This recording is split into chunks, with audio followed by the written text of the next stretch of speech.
আসসালামু আলাইকুম প্রিয় ফুটবল ফ্যান্স। ফুটবল ফ্যাকের আজকের এই ভিডিওতে ফুটবল ইতিহাসে একমাত্র কোচ হিসেবে পাঁচটা চ্যাম্পিয়ন্স লিগ জয়ী কার্লো আনচেলত্তির প্রতি একটা ট্রিবিউট থাকছে, তাকে ঘিরে আলাদা করে কথাবার্তা বলতে চাই।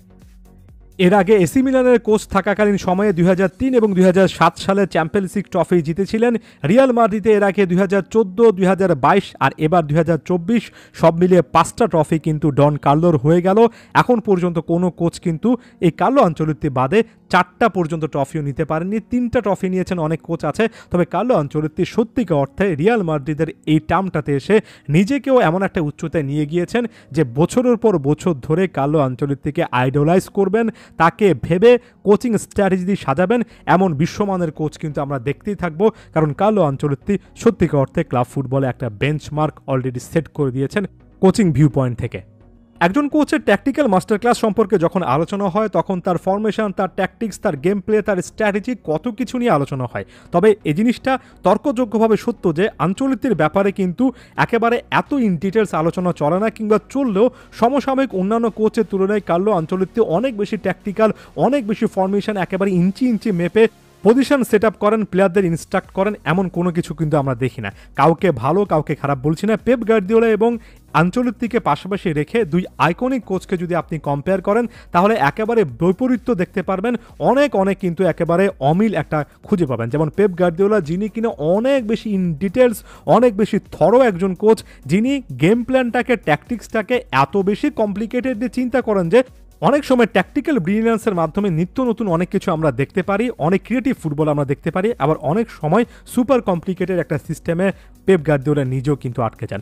অন্যদিকে একেবারে বিপরীত চিত্র থেকে ডন কার্লো কিন্তু রীতিমতো চুইংগাম চিবোতে একেবারে সাধারণ একটা অ্যাটিটিউড রেখে এমন একটা ভাবে ম্যাচটা শেষ করে আসেন যাতে করে মনেই হয় না যে এত বড় প্রেশার সিচুয়েশন তিনি সামলে এসেছেন।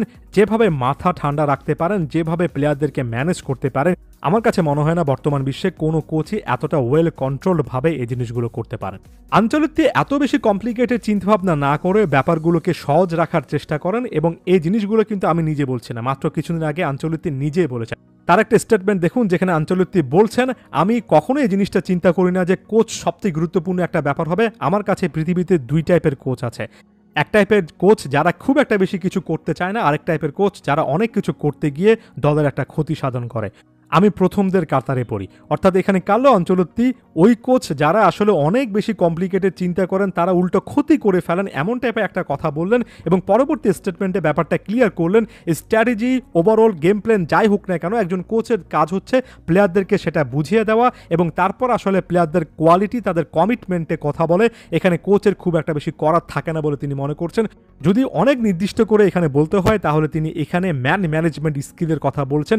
যেভাবে প্লেয়ারদেরকে তিনি বোঝান, যেভাবে প্লেয়ারদেরকে তিনি আগলে রাখেন, যেভাবে গুরুত্বপূর্ণ সময় একজন প্লেয়ারের পাশে দাঁড়ান, তাদের মধ্যে কনফিডেন্স বুস্ট করেন, এগুলোর কারণে ডন কার্লো না চাইতো এমন অনেক কিছু করে ফেলেন। নিজের কাছে হয়তো মনে হয় খুব একটা বেশি কিছু করছেন না, তবে ডন কার্লোর এই ম্যানেজমেন্ট স্কিল, গেম ম্যানেজমেন্ট স্কিলগুলোই এত বেশি করে কথা বলে যে কার্লো আনচেলত্তি না বললেও আমরা সকলে বুঝি তার এই না করার মধ্যে অনেক করা, অনেক ভালো জিনিস আসলে লুকিয়ে থাকে। যাওয়ার আগে কি শুধুমাত্র এই কথাটা বলে শেষ করব যে ডন কার্লো প্লেয়ারদেরকে খুব ভালো ম্যানেজ করতে পারেন, এটাই তার সবচেয়ে বড় স্কিল? মোটেও না। একই সঙ্গে কার্লো আনচেলত্তি না বললেও এই জিনিসগুলো কিন্তু দেখেছে। বিশেষ করে এবার রিয়াল মাদ্রিদ যে পরিমাণ প্লেয়ারের ইনজুরি রিস্ক নিয়ে খেলেছে, যেভাবে তিনি কামাভিঙ্গার মতো একজন প্লেয়ারকে কখনো ডিফেন্সে কখনো লেফট উইংয়ে খেলিয়েছেন, যেভাবে তিনি চুয়েমেনির মতো একজন মিডফিল্ডারকে সেন্টার ব্যাক পজিশনে খেলাতে বাধ্য হয়েছেন, যেভাবে তিনি জুড বেলিংহামকে সিজনের শুরু থেকে মিডল পার্ট পর্যন্ত একজন পিওর নাম্বার 9 হিসেবে ডিবক্সের মধ্যে অনেকবারে ঢোকার লাইসেন্স দিয়েছেন, তাকে কেন্দ্র করে শুরুর দিকে যেভাবে ডায়মন্ড সেট আপ এবং পরবর্তী সময়ে ভিনিসিয়াস এবং রদ্রিগোর ঠিক পেছনে রেখে একটা অন্য রকমের ফরমেশন তৈরি করেছেন, যেভাবে তিনি টনি ক্রুস বা আলাদা করে লুকা মডরিচের অভিজ্ঞতা শেষের 10-15 মিনিট কাজে লাগিয়েছেন, যেভাবে তিনি করিম বেনজেমা যাওয়ার পরে একেবারে পিওর একদম বেস্ট লেভেলের নাম্বার 9 না ছাড়াও হোসেলো কিংবা এই ভিনিসিয়াস জুনিয়র রদ্রিগোদেরকে দিয়ে কাজটা চালিয়েছেন, চ্যাম্পিয়ন্স লিগ ট্রফি জয় করে ফেলেছেন। দিন শেষে তাই বলতে হয়, কার্লো আনচেলত্তি কিছু না বলুন কিংবা একেবারে চুপ করে থাকুন, সকলে এই জিনিসটা জানে, দিনের আলোর মতো পরিষ্কারভাবে জানে, একেবারে মডার্ন ফুটবলের একজন legendary coach, master class, brilliant, সম্ভবত সময়ের সেরা বা অন্যতম সেরা একজন কোচ। ধন্যবাদ সবাইকে।